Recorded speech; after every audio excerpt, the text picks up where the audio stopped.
Which one can you take seriously? Are you conscious of your consciousness?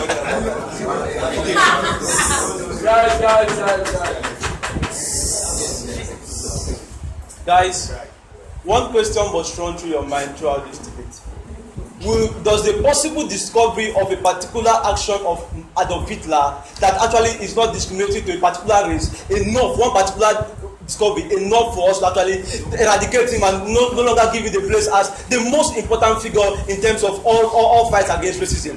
If just one example of Adolf Hitler's preservation of a particular race is not enough for us to actually take him as someone who is not a global figure with regards to the particular to the idea of narcissism, is something that actually flaws all the argument that this guy is bringing to us in today's debate now. Secondly, a James framework for this case. Today's debate is not about whether non-resistance is very effective. Today's debate is proving to what extent how we can make Mahatma Gandhi and make him remain the global icon of non-resistance movement. It is not about, so to the extent that your case is based on that, it means you fall out of today's debate and your extension is of no relevance to this particular debate. Now, point. What am I going to tell you in today's debate? Firstly, I say the first point I'm going to give you is the fact of the infallibility of humans and how we regret a history of infallible or utopian historical figures.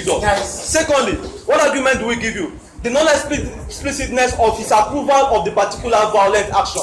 Thirdly, what argument are we going to give you? We are going to tell you about the fact that the irreplaceability of Gandhi in the history of non-resistant violence and how we will ultimately fail in our aggression against Gandhi, and how the possible failure is one that actually makes this action something that is stupid, because all humans ought to act to the extent that they believe that, to the extent that that is particularly going to succeed.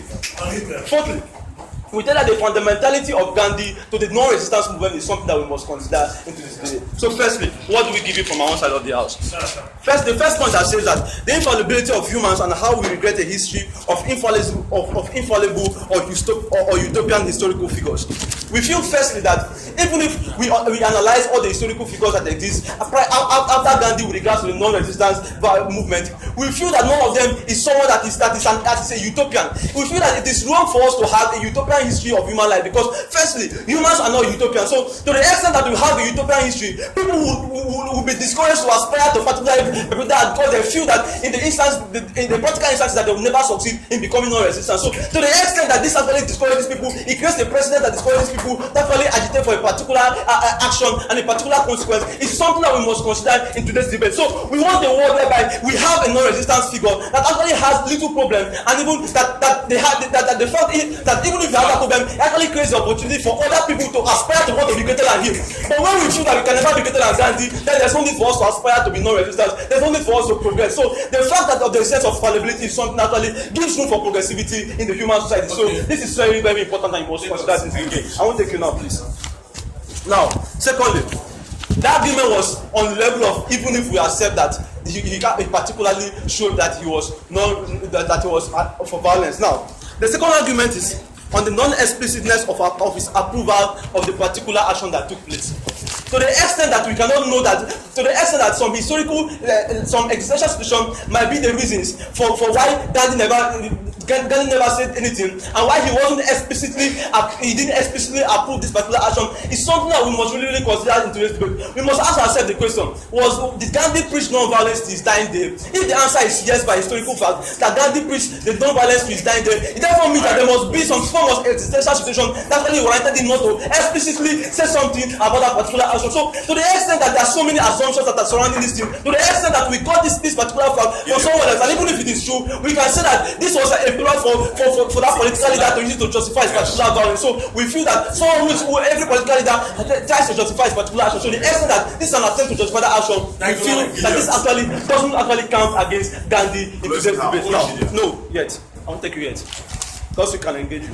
Now, secondly, thirdly, we say that Gandhi's actions and his preaching and commitment to the principle of non-resistance is something that actually shows that he was committed to this principle as a virtue, in the perspective of virtue ethics, and not as a consequentialist principle. Now, firstly, we tell you that historically there had never been any fight, there had never been any success with people who followed non-resistant ideology. So it therefore means that all the successes that we had in terms of people fighting against the oppressors in the society were successes that were actually brought up by violence. So to the extent that these successes were so much, and Gandhi was able to forget about successes and was not committed to a particular principle, it therefore shows that this was a product of virtue, not a product of his moral community principle, not a product of consequentialism. So we feel that this guy was actually committed to this action, and the historical fact that surrounding stuff, how Gandhi preached in all instances that you should love and help, love, even when they were killing these guys, is something that showed that even in the face of when they killed even when they killed some of these Indians,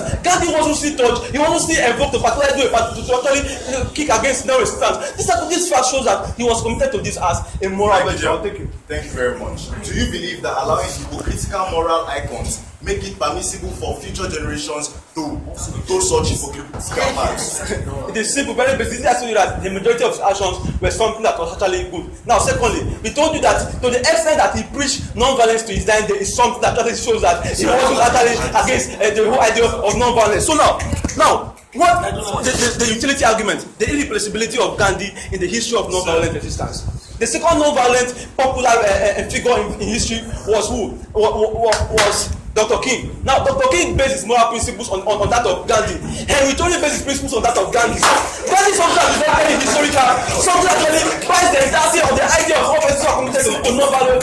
So, the fact is that if you should move a campaign against him, therefore means that it will create a counter movement in the society against him, because many persons believe in the So, what this means is that we create social uproar, we never solve the problem, and it is principally right for us to follow actions that actually are going to give us particular good consequences. So, it is wrong, principally wrong for us to follow actions that are doomed to fail. So with this, these guys are out of today's debate. Now, the fundamentality of Gandhi as someone who has the fundamentality of Gandhi to the non-resistance pursuit is something that actually places him as number one, something that we can never eradicate from historical facts, and something that the non-eradicatability of this stuff is something that dooms our movement to failure. So it's wrong for us to follow an action that will fail.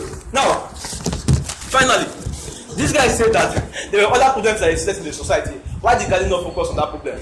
Can an individual solve the entirety of the problem in society? We say no. It is more good for me to commit myself to pursuing a particular aim if just because I believe that principle than pursuing everything that exists in society. No man has been able to solve all the problems in society. People solve individual problems. People try to commit themselves to individual goals, not just to the goals of the society. With this, I'm very, very proud.